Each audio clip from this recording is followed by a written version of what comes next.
जी, योगी जी जब हम लोगों ने 18 दिन जंतर मंतर पर बैठ करके धरना प्रदर्शन किया तो योगी जी हमारे मंच पर आए और योगी जी ने कहा ये मेरी भी मांग है कि इस देश के अंदर गौ माता को राष्ट्र माता का सम्मान मिलना चाहिए, लेकिन उत्तराखंड ने गौ माता को राष्ट्र माता का सम्मान मिलना चाहिए ये विधानसभा से प्रस्ताव पास करके केंद्र को भेज दिया। हिमाचल की विधानसभा ने इस प्रस्ताव को भेज दिया, लेकिन उत्तर प्रदेश की विधानसभा ने इस प्रस्ताव को नहीं भेजा। तो हमारे मंच पर वो आए हैं, ये बात उनके सामने रखी गई है और उन्होंने आश्वासन भी दिया, लेकिन अब नहीं किया। तो साहब इसका प्रश्न का उत्तर 3-4 महीने रह गए चुनाव में जी, तो अब चाहे तो वो कर सकते, एक समर्थन मिलेगा उनको। हाँ, आप मुलाकात करके बोले। बिल्कुल, ये बात तो उनके सामने हमने तो रखी है, हम उनसे मिले भी हैं और हमारे यहाँ 18 दिवसीय जब धरना प्रदर्शन हुआ तो हमारे साथ मंच पर उपस्थित रहे। नहीं उपस्थित रहे लेकिन किया नहीं ना। हाँ किया नहीं सर।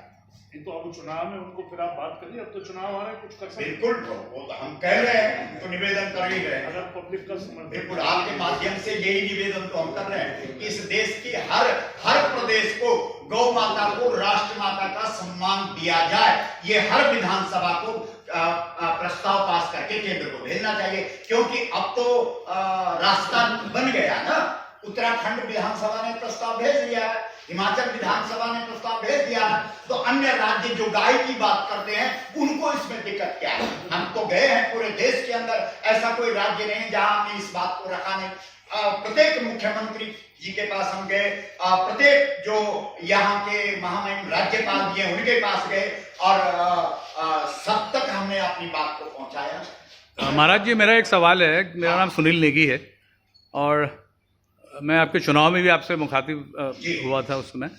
मेरा सवाल ये है कि चूंकि उत्तर प्रदेश के चुनाव आ रहे हैं, उत्तर प्रदेश सबसे बड़ा प्रदेश है, 80 सीटें देता है भारतीय संसद को, और गौ माता का जो सवाल है वो सीधा हिंदू राजनीति से जुड़ा हुआ है, भारतीय जनता पार्टी से जुड़ा हुआ है। ये एक अलग गौ माता के प्रश्न को और भारतीय जनता पार्टी के कार्यक्रमों को, जो उनका रिलीजियस ओरिएंटेशन है, इसको हम अलग रख के नहीं देख सकते। ऐसी स्थिति में चूंकि ये चुनाव हो रहे हैं और चूंकि योगी आदित्यनाथ जी आपके जंतर मंतर के उसमें भी शामिल हुए थे, उन्होंने आश्वासन दिए थे, लेकिन अब तक इस पर कुछ किया नहीं जो आपकी मांग है, तो क्या ऐसा संभव है या ऐसा करने की आप क्या सोच रहे हैं कि इस चुनाव में आप अपने जो भक्त हैं उत्तर प्रदेश में और देश भर में या जो 5 राज्यों में चुनाव हो रहे हैं उनसे अपील करें कि भाई सरकार से ये मांग पूरी कराएं, अन्यथा इन चुनाव में उन्हें समर्थन देना या ना देना, वोट करना ना वोट करना, इस बारे में अपना प्रेशर टैक्टिक्स अपनाने का कोई दृष्टिकोण आपका है? हम लोगों का ये विचार है कि जितने भी दल इस देश के अंदर है, जिनकी सत्ता में, जिनके राज्य में, जिनके शासन प्रशासन में गौ हत्या हो रही है, वो उनको गौ हत्या का पाप लग रहा है, तो हम उनका समर्थन नहीं कर सकते। यदि वो लोग गौ माता के लिए कार्य नहीं करते हैं, गौ को राष्ट्र माता का सम्मान नहीं देते हैं, तो निश्चित रूप से हम उस दल का या उस व्यक्ति का समर्थन करेंगे जो हमको इस बात का आश्वासन देगा कि मैं गौ माता को राष्ट्र माता का सम्मान देने के लिए प्रतिबद्ध हूं।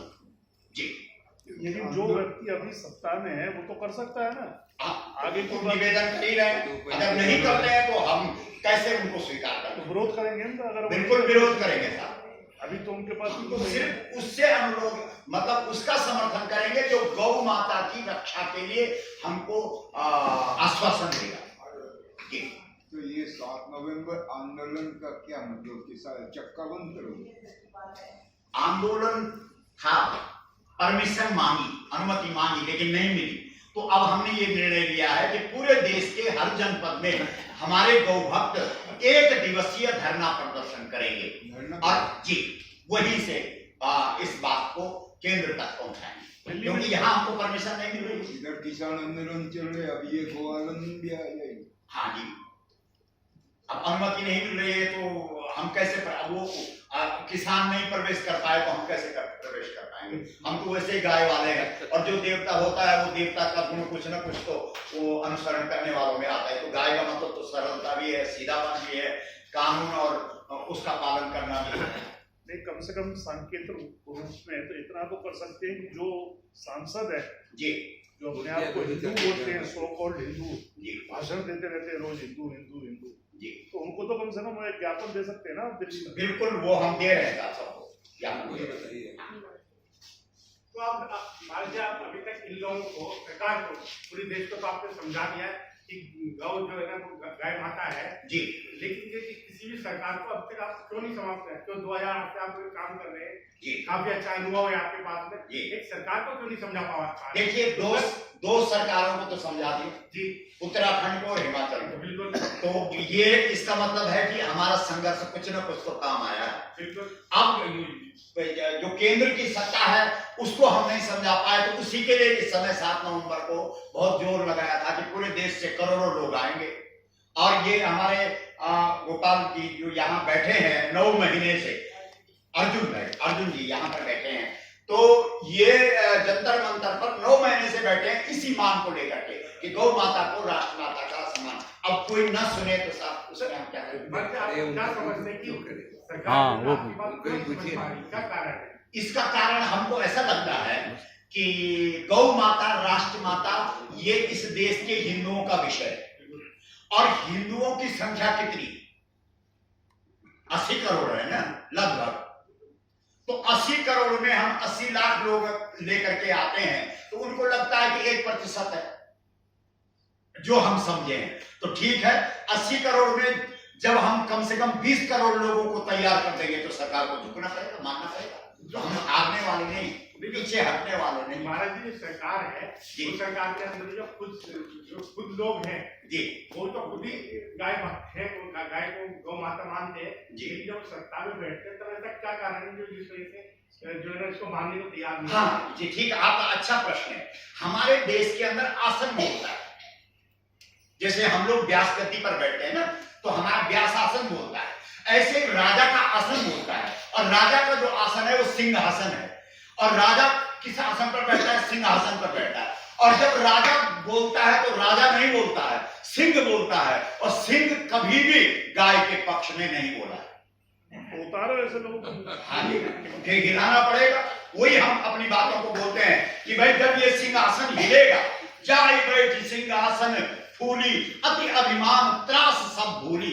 ये परिचय दिया गया है सत्ता का कि भाई जब सत्ता पर बैठता है तो अति अभिमान हो जाता है, त्रास भय खत्म हो जाता है। लेकिन वो तब बोल पाता है जब वो डोलने लग जाए। डोले, जब सिंहासन डोले तो बोले, जब तक डोले नहीं तब तक नहीं बोले, तब तक वो गाय के पक्ष में कभी बोलेगा नहीं। तो इसके लिए भरसक प्रयास हो रहा है कि सिंहासन डोले फिर वो बोले। तो अभी तो डोलाने का टाइम है, कर रहे हैं सब, प्रयास तो कर रहे हैं। आपका साथ मिलेगा तो निश्चित रूप से। सज्जन एक पैर पे क्यों खड़े हैं, इनका क्या है?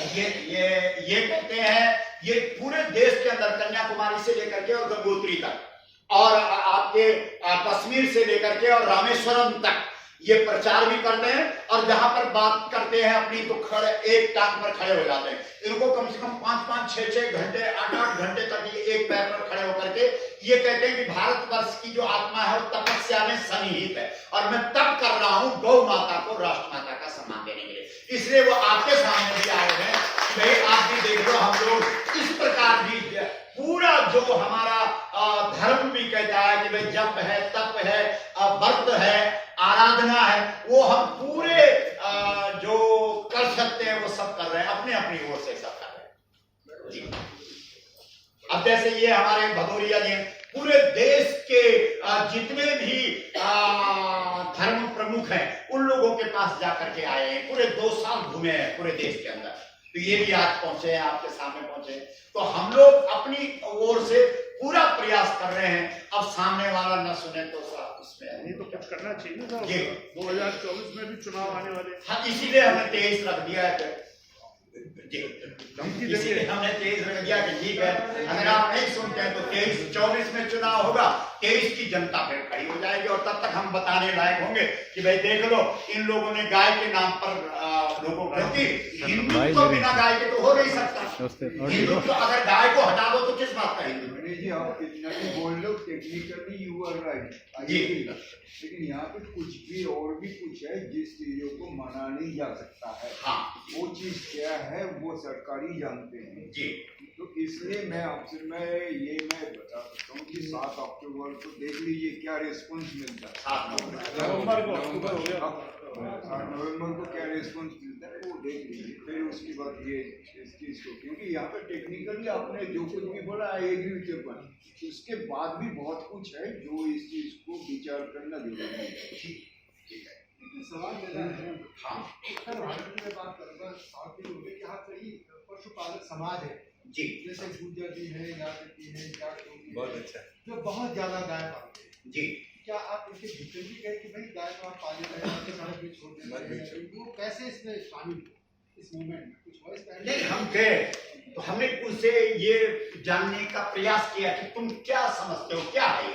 वो कहते भाई दूध देता है, पशु है, जब तक दूध देता है तब तक हम रखते हैं, और जब पशु दूध देना बंद करे या उससे हमारा स्वार्थ सिद्धि न हो तब हम उसको बाजार छोड़ देते हैं। तो इसीलिए हम इस बात को कह रहे हैं कि भाई भारतीय जो सनातन वैदिक संस्कृति है वो तो कभी गाय को पशु बोलते नहीं। रावण और अंगद का संवाद है रामचरितमानस के अंदर, तो रावण कहता है कि भाई मैं तो ब्राह्मण कुल में पैदा हुआ हूं, तेरा राम तो क्षत्रिय कुल में पैदा हुआ है।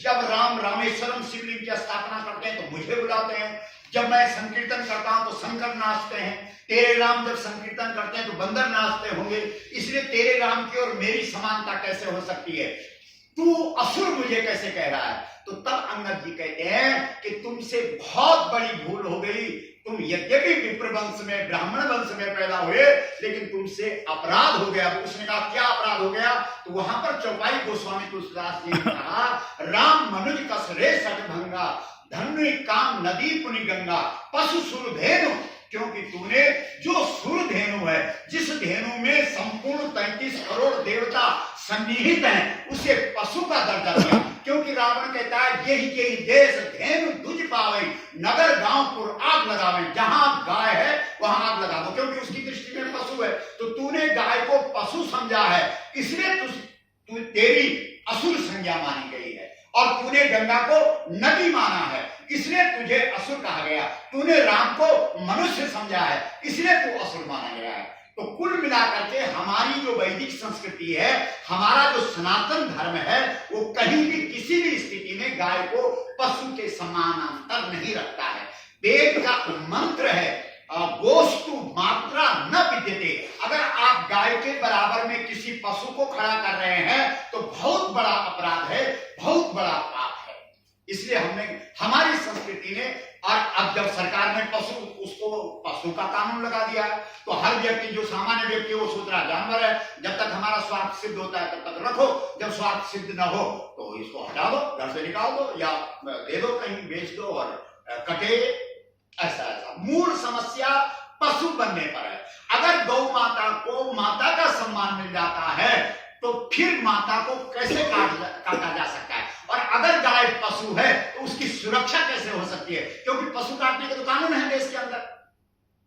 जो कत्ल खाने हैं वो किसको काटने के लिए, पशु को। तो गाय अगर पशु है तो फिर कटेगी, तब कटेगी जब वो काम की नहीं रहेगी। इसलिए, और इसके पीछे जो हमारे 5 मांग और है, ये तो प्रमुख मांग है हमारी, ये धार्मिक मांग है हमारी कि गौ माता को राष्ट्र माता का सम्मान मिले। लेकिन इसके साथ क्योंकि हमारे पास गाय के पास धर्म भी है, अर्थ भी है, काम भी है, मोक्ष भी है, तो अब आज का व्यक्ति अर्थ की बात करता है। और हमारे शास्त्रों ने कह दिया गोमे वसते लक्ष्मी, गोबर में लक्ष्मी है। इस देश के अंदर अगर गौ माता के गोबर की कीमत किसानों को दे दी जाए, गोबर गैस से चूल्हा जलता है, गोबर गैस से मोटर गाड़ी चलती है, गोबर गैस से वायुयान चलता है, अगर किसान को गोबर का मूल्य मिल जाए तो 2 दिन के अंदर संपूर्ण गौएं जो सड़कों में घूम रही हैं उन लोगों के घरों में चली जाएंगी। आप कहेंगे कि ये कल्पना है, तुम्हारी कल्पना नहीं, अपना छत्तीसगढ़ सरकार ने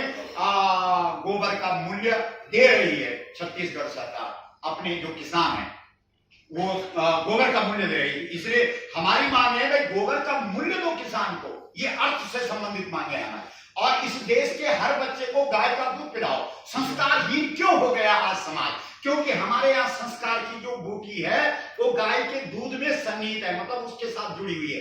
आज गाय का दूध नहीं मिल रहा है। गोकुले राम केशवो, हमारे वेदों ने, पुराणों ने, उपनिषदों ने इस बात को क्यों कहा कि गोकुल में ही राम कृष्ण पैदा हो सकते हैं, यानी संस्कारवान भारत भारत का दर्शन आप गोकुल से ही कर सकते हैं। जब इस देश का व्यक्ति गाय का दूध पीता था तो भारतस्य प्रतिष्ठे द्वै संस्कृतम संस्कृतिस्तथा, तब वो संस्कारवान होता था। संस्कार आज कहां से हो गए? आज तो पश्चिमी जो अंधानुकरण हम लोग कर रहे हैं, पश्चिम में 18 साल के बाद बेटा माँ बाप से संबंध तोड़ देता।